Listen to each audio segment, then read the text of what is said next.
I met our first guest today back when she was part of the management team for the FIBA America's Basketball Championship back in 2018. That was a bit of a test run for her current gig, Director of Marketing and Community Development for the Niagara 2022 Canada Summer Games. Vittoria Wikston is here with us. Vittoria, from the start, you were adamant with the marketing plan for the Games that this was a Niagara event. Absolutely. If I go back to the beginning, even before things were coming together, Niagara, are you in? That was the campaign, correct? Correct, yep. Tell me about that. It was organic. We were in the old Sports Commission office in Thorold, and who is now my chair, Doug Hamilton, came in, and we were talking about how do we get Niagara behind this, because of course we were putting our bid together and we wanted to make sure that we showed Canada Games Council at the time that Niagara as a whole was behind this. It wasn't just a few people around the table.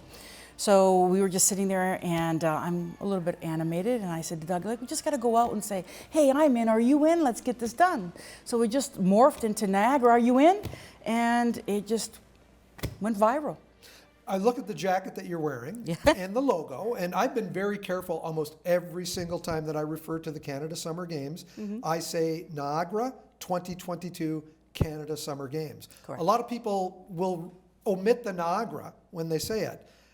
Was it difficult to convince the Canada Games Council that Niagara comes before 2022, or is that how they wanted it? Well, we have what they call standards as being a host society, and some are mandated and some are guiding standards. There are some mandating guidelines behind the brand and the logo to which we kind of went rogue on, because we felt it was very important to say Niagara, to say 2021 or 2022. Yes. We've been the only games that have had 3 logos. And it was important for us to also say Canada Summer Games. And the reason why we did that, coming from a tourist destination, when you do your SEO and the web search, and when people are abroad thinking, hey, let's go visit Niagara this summer, what are things to do? And they populate summer in Niagara, we want to make sure that our name populated as one of those top things in the top search engines. So it was important to have Niagara, our year, and the word summer. And the Canada Games Council was fine with that? Here we are. Eventually they were fine with it? Yeah, absolutely. And it really shows that this is a Games for all of our 12 municipalities. Absolutely. And that has been very important to us, to bring all the municipalities together. Since day one, we've been meeting with them regularly every month, on the month, with the exception of the last 3, making sure that they understood what our vision was, how we had to get to that finish line, and bring them along as much as they wanted to be brought along. When I look at your background, a number of years at White Oaks, VP 19. of Marketing, Niagara College as an instructor, you also worked for a marketing company. Correct. Did you ever envision that you would be taking on such a big role in this region for something this size?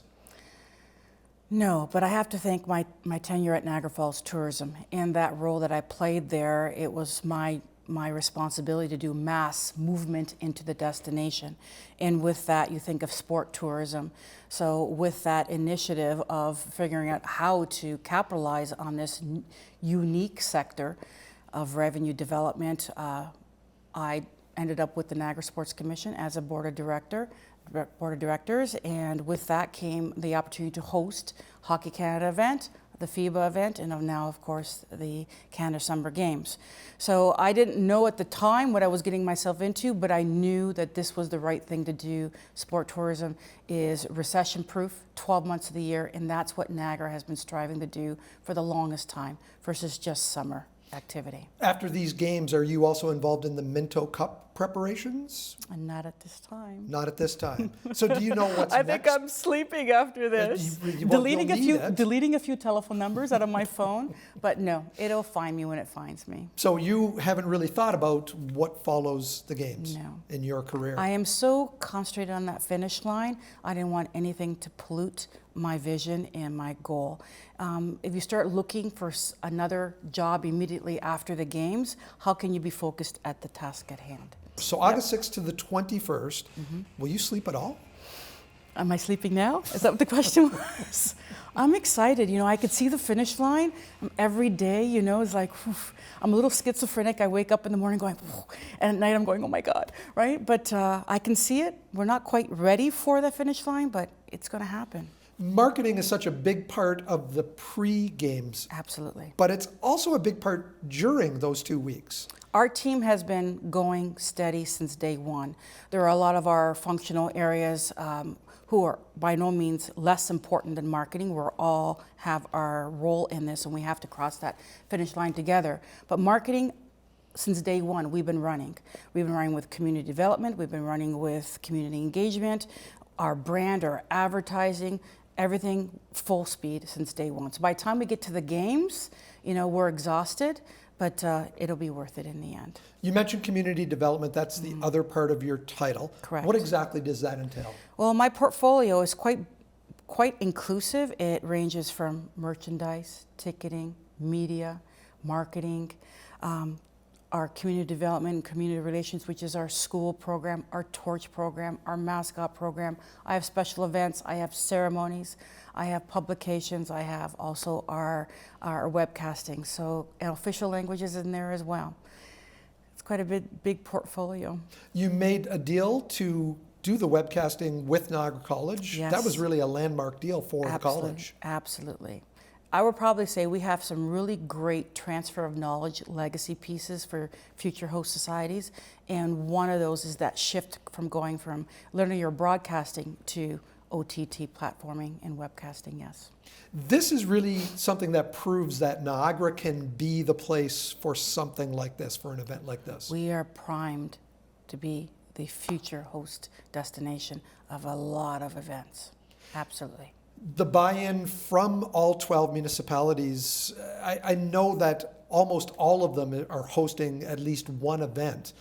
That was important as well. Correct, absolutely. It's one thing when the mayors came together and signed their support to a letter to the bid, and then one reality kicks in when we won. What does that support look like, or does it still remain just a signature on a piece of paper? I have to say, each municipality, they've brought forth a planning team to work with us, and each one of them has an event, especially for our festivals program. Some have sporting, some don't, but they've all come together very strong. Considering COVID and what they've had to do to keep their own economic engines running within their own municipalities, and now that we're going into an election year as well, that they've kept us foremost in their mind that we have to do this together. I'm quite proud and honored that they've come along with us. And this could have been a disaster. It's the first time here we're talking about COVID and how it affected the games, but that could have really been a disaster. And I understand, because what I think is priority wasn't priority to the municipalities, right? And there was this little, back and forth in regards to, hey, just remember we're here, but we're all running to that finish line. So I understand them. And right now it looks like, with the situation with COVID, that things are going to come together. And I think even probably a month ago, you were still a little nervous about that. Absolutely.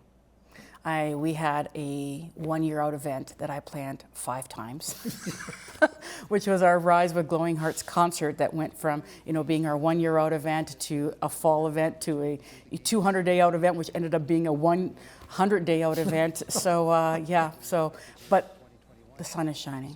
Ticket sales are on now. Absolutely. How are they doing? Very well. Absolutely. And how can people get tickets for the games? Online, everything is digital. We want to make sure that our sustainability initiatives are kept in check, one of them being our online ticketing platform. Vittoria, I hope you get a chance to rest after August 21st.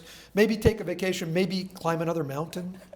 Is that possible? I think I can explore Canada. That's a good idea. Absolutely. We live in a wonderful country, so it's time to spend some time in our backyard. Excellent. Well, thanks for joining us today. My pleasure. Thank you, Mike.